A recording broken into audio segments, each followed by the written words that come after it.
ఓం గం గణపతియే నమ. ఓం నమ శివాయ. ఓం శ్రీమాత్రే నమ.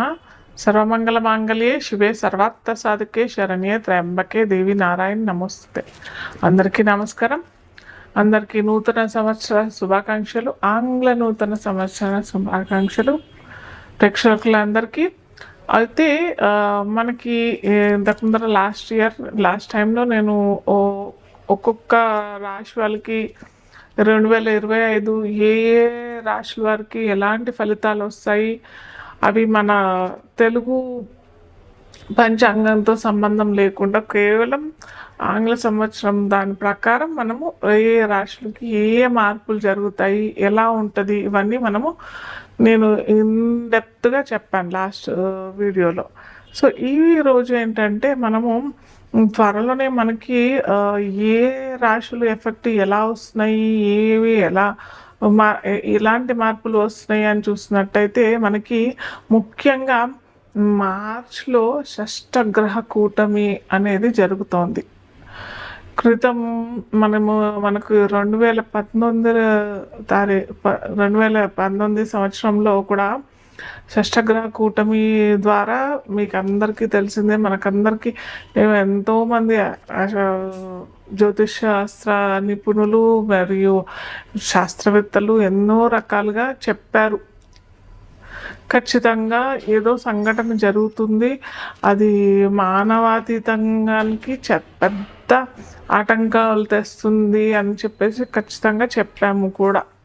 కాకపోతే అది పర్టికులర్గా ఈ వ్యాధి వస్తుంది అని చెప్పేసి చిన్నగా ఒక సూచిక మాటకే మాకు ఎవరికైనా అంతే, జ్యోతిష్య నిపుణులు 90 నుంచి 95% కరెక్ట్గా చెప్పగలుగుతాం. 5% అటు ఇటు అన్నట్టుగానే ఉంటుంది, ఖచ్చితంగా అయితే రాదు.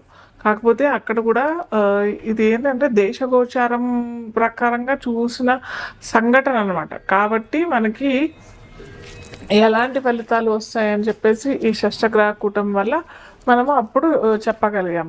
అందరూ జ్యోతిష నిపుణులు చెప్పారు, ఖచ్చితంగా చెప్పారు, పలానా తారీఖు ఈ పంచగ్రహ షష్టగ్రహ కూటమి వస్తుంది, దానివల్ల ఏ రాశులు ఇబ్బంది పడతారు కూడా ఖచ్చితంగా చెప్పారు.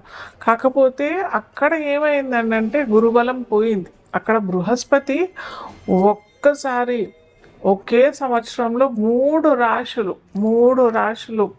అటు ధనుర్రాశి, వృశ్చిక రాశి, మకర రాశి, ఈ 3 రాశులు ఎఫెక్ట్ అయ్యాయి. ఒకే సంవత్సరంలో 3 రాశుల్లో బృహస్పతి లేదా శని భగవానుడు, అంటే బృహస్పతి అంటే గురువు కనుక మారినట్టయితే ఒక ప్రళయం జరిగే అవకాశాలు చాలా ఉంటాయి. కానీ ఇక్కడ మనకి షష్టగ్రహ కూటమిలో కూడా పెద్దగా మార్పులు అవుతాయి. అంటే దేశగోచారము ముఖ్యంగా మనం చెప్పేది ఈ షష్టగ్రహ కూటమి, దేశగ్రహ గోచారము ప్లస్ రాజకీయవేత్తలకి రాజకీయాలు ఎలా అవుతాయి, వాటి వల్ల ఎలాంటి ఫలితాలు వస్తాయి అనేసి మనము తూచాతాయిగా మనం చెప్పగలుగుతాం.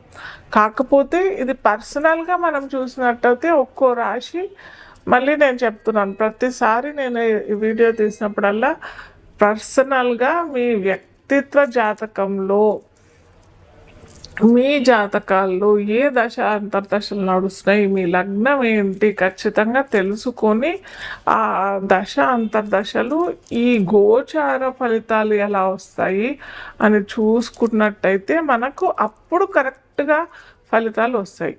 అలా కాకుండా కేవలం ఇప్పుడు చెప్పిన గోచారమే ఈ రాశులకి ఎఫెక్ట్ అవుతుందని అంటే అది కాదు. దాంట్లో ఓన్లీ 50 నుంచి 60% లేదా ఒక్కోసారి 50% రిజల్ట్స్ కూడా రావు, మనకి ఫలితాలు ఎంతగానం రావు. మనం ఖచ్చితంగా మన నక్షత్రం ఏంటి, మన రాశి ఏంటి, మన లగ్నం ఏంటి, దశాంతర్దశలు ఏమి నడుస్తున్నాయి, లగ్నాధిపతి ఎంత బలంగా ఉన్నాడు, ఇవన్నీ మనం ఖచ్చితంగా మన జాతక చక్రంలో తెలుసుకోవాల్సిన విషయాలు. దాని ద్వారా ఈ గోచారం ఏంటంటే ఒక 20 to 30% రిజల్ట్స్ వస్తాయి. అంతేగాని ఈ గోచారంలో ఇవన్నీ మార్పులు జరిగిపోతున్నాయి, మాకేమో జరిగిపోతుంది, అందరికీ ఏమోనో అయిపోతుంది, అద్భుతాలు అయిపోతాయి, లేదా ఇవి అవ్వవు, లేదా ఈ పలానా రాశి వాళ్ళు ఇలా అయిపోతారు అన్నట్టు అలా ఏమీ జరగదు. కాకపోతే మనకి తూచాతాయిగా మనకి ఏ రాశిలో ఈ గ్రహాలు కలయిక నడుస్తుంది. యాక్చువల్గా గ్రహ కూటమి అంటేనే షష్టగ్రహం అంటే 6 గ్రహాలు కూటమి అంటే కలుసుకొని ఆ రాశిలో కూర్చు అది కూడా 2 రోజులే జరుగుతుంది సంఘటన. ఎందుకంటే ప్రతి 2.5 రోజులకి చంద్రుడు మారిపోతాడు. చంద్రుడు ఒక రాశి నుంచి ఇంకో రాశికి మారిపోతాడు. కాబట్టి మనకి ఇక్కడ చంద్రుడిని కలుపుకుంటే రవి ఇక్కడ ఉంటాడు, శని భగవానుడు వచ్చేస్తాడు 30వ తారీఖుకి మార్చి 2025 మనకి 30వ తారీఖు ఈ సంఘటన జరుగుతోంది. అయితే అది కూడా 2 రోజులే జరుగుతుంది. అప్పుడు రవి శని భగవానుడు వచ్చేస్తాడు, బుధుడు వచ్చేస్తాడు, శుక్రుడు ఉంటాడు అక్కడే, రాహు కూడా అక్కడే ఉంటాడు, ఈ గ్రహాలు బుధుడు కూడా అక్కడే ఉంటాడు. కాబట్టి ఈ గ్రహాలన్నీ ఉంటాయి. కాబట్టి మనము ఆ 2 రోజులు మనము షష్టగ్రహ కూటంగా మనం తీసుకుంటాము. ఆ రాశి అంటే మీన రాశిలో పడుతుంది కాబట్టి మీన రాశి వాళ్ళకి ఎలా ఉంటుంది, అలాగే మిగతా రాశులందరికీ కూడా ఎలా ఉంటాయి మనం చూస్తాము ఇప్పుడు తుచతాయిగా. అయితే ఇంకొకటి ఏంటంటే ఇక్కడ తెలుసుకోవాల్సింది చాలా ముఖ్యమైన విషయం ఏంటంటే ఈ ఒక లాగా వచ్చేస్తుంది అనమాట. అంటే మనకి 2 రోజులు షష్టగ్రహ కూటమి ఉంటుంది, తర్వాత 2.5 రోజుల తర్వాత చంద్రుడు వచ్చేస్తాడు, తర్వాత 10-15 రోజులకి రవి మారిపోతాడు, మళ్ళీ బుధుడు వెళ్ళిపోతాడు, రాహు మనకి కుంభరాశిలోకి వచ్చేస్తాడు. ఇలా అన్నీ ఒక్కొక్క గ్రహాలు వెళ్ళిపోతుంటాయి. శుక్రుడు వెళ్ళిపోతాడు, బుధుడు వెళ్ళిపోతాడు, ఇవన్నీ వెళ్ళిపోతుంటాయి. కాబట్టి ఆ పంచగ్రహ కూటమి అనేది కూడా మెల్లిమెల్లిగా వీడిపోతుంది. కాకపోతే ఇక్కడ ఈ పంచగ్రహ కూటమి అనేది కూడా 10-15 రోజుల్లో మనకి 7 రాశులకి అంటే 7 లగ్నాలకి మటుకు, అదే 7 లగ్నాలకి మటుకు కాలసర్పదోషం వస్తుంది.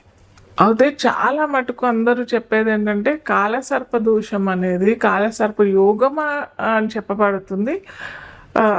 మన పూర్వీకులు చెప్పిన విధానం అయితే ఈ కాలసర్పయోగము దేశ గోచారంకే వర్తిస్తుంది, కానీ పర్సనల్గా వ్యక్తిత్వ జాతకానికి ఎటువంటి ఇబ్బంది ఉండదు అనేసి చెప్తారు. కానీ కొన్ని లగ్నాలకి మటుకు ఒక్కొక్క 12 రకాల ఇవి కాలసర్పదోషాలు ఉంటాయి. సో ఒక్కొక్క కాలసర్పదోషం ఒక్కో విధమైన ఫలితాలు కూడా ఇస్తుంది. ఇన్డెప్త్గా ఎప్పుడన్నా వీలుంటే నేను చెప్తాను ఒక్కొక్క కాలసర్పదోషం ఏ విధమైన ఫలితాలు ఇస్తుంది అని చెప్పేసి మరిన్ని వీడియోస్లోను. అయితే అలా ఈ 7 లగ్నాలకి మటుకు ఖచ్చితంగా ఈ కాలసర్పదోషం అయితే వర్తిస్తుంది. మీరు ఎవరన్నా పిల్లలు పుట్టేవాళ్ళు వాళ్ళు ఏమన్నా ఉంటే ఏమంటారు, చాలామంది నన్ను అయితే అడుగుతూ ఉంటారు టైమింగ్స్ ఇవ్వమని చెప్పేసి. దయచేసి ఈ కాలసర్పదోషంలో కాకుండా వేరే లగ్నాల్లో చూసుకోండి మీ పిల్లలు పుట్టుక. ఇది ఒక్కటి మన చేతిలో కొద్దిగా ఉంటుంది. జనన సమయము మరణ సమయము ఈ 2 మన చేతుల్లో ఉండవు చెప్పాలంటే. కాకపోతే మన మానవ ప్రయత్నం ఏదన్నా చేయాలంటే మటుకు ఇది మన చేతుల్లో ఉంటుంది. కాస్త చూసి చేసుకోండి. మనకి కాలపురుషాంగంలో నవమ లగ్నాధిపతి రాశి అధిపతి ఎవరు అని అంటే ధనురాశికి అంటే లగ్నం తెలియని వారికి రాశిగా చూసినట్టయితే లగ్నాధిపతి గురువు మనకి షష్టంలో ఉన్నాడు. ఇప్పుడు షష్టంలోనే ఉన్నాడు, కాకపోతే వక్రిలో ఉన్నాడు. రేపు ఫిబ్రవరి తర్వాత వక్రి త్యాగం కూడా అయిపోతుంది. సో కరెక్ట్గా మనకి షష్టగ్రహ కూటమి అప్పుడు ఏంటంటే పరివర్తన కూడా జరుగుతుంది. శుక్రుడు గురు రాశిలో ఉన్నాడు, గురు శుక్ర రాశిలోనూ ఉన్నాడు. సో గ్రహ పరివర్తన కూడా జరుగుతుంది. కానీ ఇక్కడ ఏంటంటే గురు షష్టంలో ఉన్నాడు, అంత బలంగా లేడు కాబట్టి షష్టాధిపతితో పరివర్తన జరుగుతుంది కాబట్టి అంత మంచి పరిణయం కాదు అని చెప్పచ్చు. అలాగే మనకి ఇక్కడ మీనరాశి ఏమవుతుంది, ధనురాశి వారికి ఏంటంటే ధను లగ్నానికి వాళ్ళకి ఏమవుతుంది, చతుర్థం అవుతుంది. సో వీరు కనుక ఏమంటారు కొత్త ఏదన్నా ఏమంటారు కొత్తగా ఏదన్నా నేర్చుకోవాలి, లేదా కొత్తగా ఏదన్నా విద్యకు సంబంధించింది ముఖ్యంగా ఏదన్నా ప్రయత్నాలు చేయాలి, ఏదన్నా నేర్చుకోవాలి, లేదా ఎక్కడన్నా బయట దేశాలకి వెళ్ళాలి అని అనుకునే వారికి మటుకు ఇది అనువైన సమయం కాదనే చెప్పచ్చు. ఎందుకంటే మీనరాశి మొత్తం కాలపురుషాంగంలో వ్యయ రాశి అవుతుంది, 12వ రాశి అవుతుంది. విదేశాలకి వెళ్ళే రాశి కూడా అదే అవుతుంది కాబట్టి కొద్దిగా మీరైతే జాగ్రత్తగా ఉండండి. మనకి అటు ముఖ్యంగా విదేశీ యాత్రలకి లేదా విహారయాత్రలకి చెప్పాలంటే, ఎందుకంటే నవమం 12 కూడా అవుతుంది కదా. సో విహారయాత్రలకు కూడా అంత అనువైన సమయం కాదనే చెప్పచ్చు. సో మీరేంటంటే అటు గురు గ్రహానికి కూడా చేసుకుంటే మంచిది, అటు శుక్రగ్రహానికి కూడా చేసుకుంటే మంచిది. ఎందుకంటే దైవ గురువు దైత్య గురువు ఇద్దరూ పరివర్తన చెందారు కాబట్టి ఖచ్చితంగా మీరు గురువుకి, బృహస్పతికి, శుక్రుడికి, గురువుకి అధిపతి దక్షిణామూర్తి స్తోత్రాలు, దక్షిణామూర్తి దేవాలయాలు దర్శించుకుంటే చాలా మంచిది. అలాగే ఏమంటారు పసుపు రంగు వస్త్రాలు ధరించడానికి ప్రయత్నం చేస్తే కూడా చాలా మంచిది. అలాగే గులాబీలతోని కలువలతోని మహాలక్ష్మి ఆరాధన, మహాలక్ష్మి అష్టకం చదువుకొని మహాలక్ష్మి అమ్మవారిది మీరు కీర్తించినట్టయితే చక్కటి ఫలితాలు అయితే వస్తాయి.